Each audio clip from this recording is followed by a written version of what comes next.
Something really fascinating is happening in the world of coaching right now. We're realizing that to create real, lasting change, we've got to go beyond just the brain.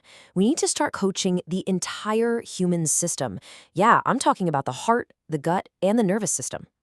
I mean, we've all been there, right? Whether you're the coach or the one being coached, you have this huge aha moment, this incredible breakthrough. It's crystal clear. You map out the perfect action plan, you're so fired up to change, and then crickets. Nothing.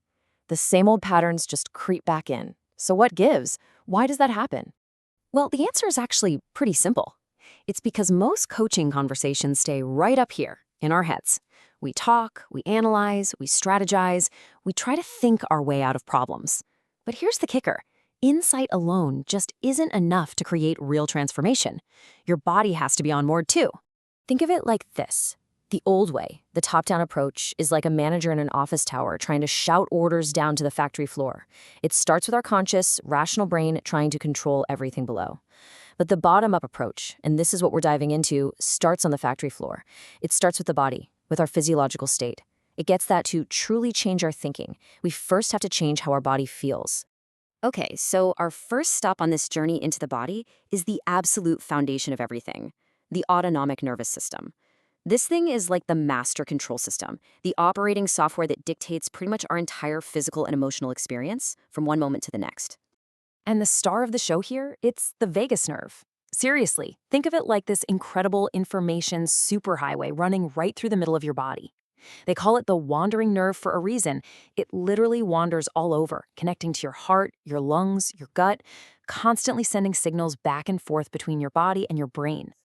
So, how do we make sense of all this internal traffic? Well, we can thank the groundbreaking work of Dr. Stephen Porges. His polyvagal theory is a total game changer. It gives us a map, a kind of user's guide to our own nervous system, helping us understand why we feel the way we do. And it's all built around this really simple, brilliant idea. Our nervous system has three main states, and we can think of them like rungs on a ladder. And here it is, the ladder. This is going to be our main guide for understanding our inner world. Now, here's the really wild part. Way below your conscious awareness, your nervous system is constantly scanning your environment for clues.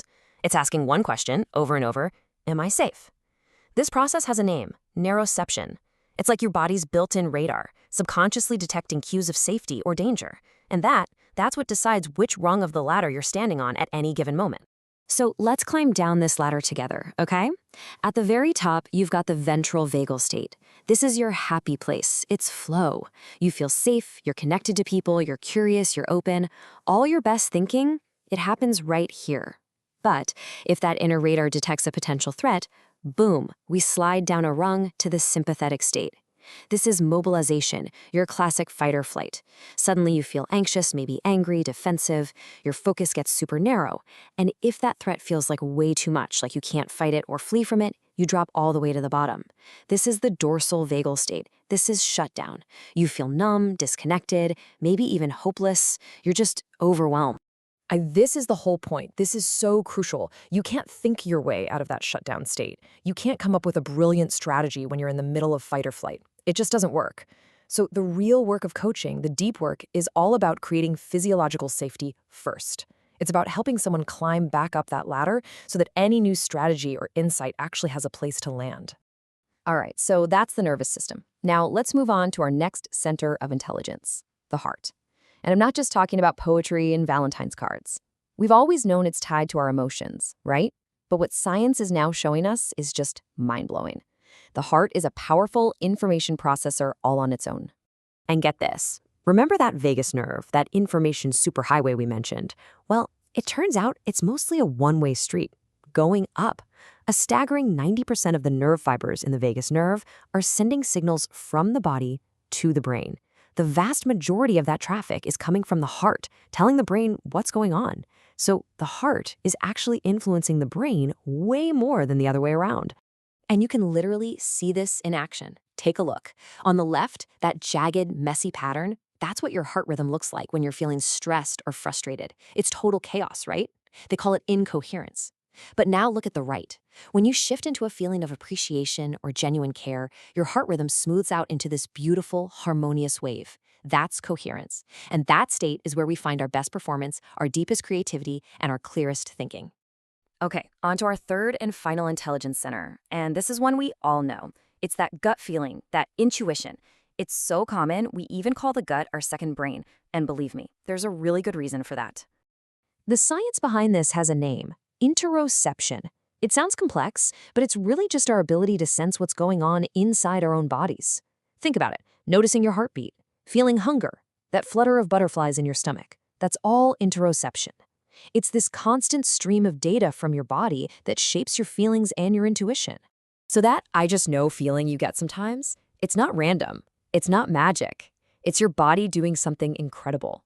It's doing this super fast pattern recognition, drawing on years and years of stored experiences and tiny little cues you're not even consciously aware of. It's processing information at a speed that your thinking mind just can't keep up with. And when you learn to actually listen to that, to trust it, your decisions start to feel so much more aligned and, well, less like a struggle. Okay, so we've got the nervous system ladder, the intelligence of the heart, the wisdom of the gut. That's all great in theory, but how do we actually use this in a real conversation? Let's get practical. Here are a few simple but incredibly powerful tools you can start using right away. First up, the nervous system check-in. It is as simple as it sounds. In the middle of a conversation, just hit pause. And instead of asking, "So what do you think about that?" try switching it to, "Hey, just for a second, what are you noticing in your body right now?" That one little question changes everything. It shifts the focus from the noisy head down into the body, and it slows the whole pace down, which is exactly what we need. Okay, tool number 2, heart-focused breathing. You just gently invite someone to place a hand on their heart. This physical touch is really important. Then encourage them to just slow their breathing down, breathing into that space. And then you can ask them to speak from there. And just watch what happens. It's amazing. The language softens, the defenses drop, and the real truth starts to bubble up. And tool number 3 is all about the gut. I call it the gut response calibration. You ask this very direct question: if your gut had a voice right here, what would it say? And the trick is, you want the first thing that pops up. No thinking, no filtering. You want that immediate, uncensored gut reaction before the logical brain can jump in and say, "Well, actually." So when you put it all together, here's the big paradigm shift. This is the core idea. Real effective coaching isn't just about shuffling thoughts around in someone's head. It's about physiological regulation. It's about helping a person's body find its way back to a state of safety and balance. Because, let's be real, you're not just coaching a mind. You're not just talking to a brain that happens to have a body attached. You're coaching a whole, complex, beautiful, interconnected human system. And here is why this all matters. This is the payoff. Because when that system feels safe, truly safe, insights don't just fly by. They land. They sink in. They integrate. Choices become so much clearer, less tangled up in anxiety. And the change that happens, it isn't forced or fragile. It's deep and it's sustainable. It actually lasts. So I want to leave you with this one big question to chew on.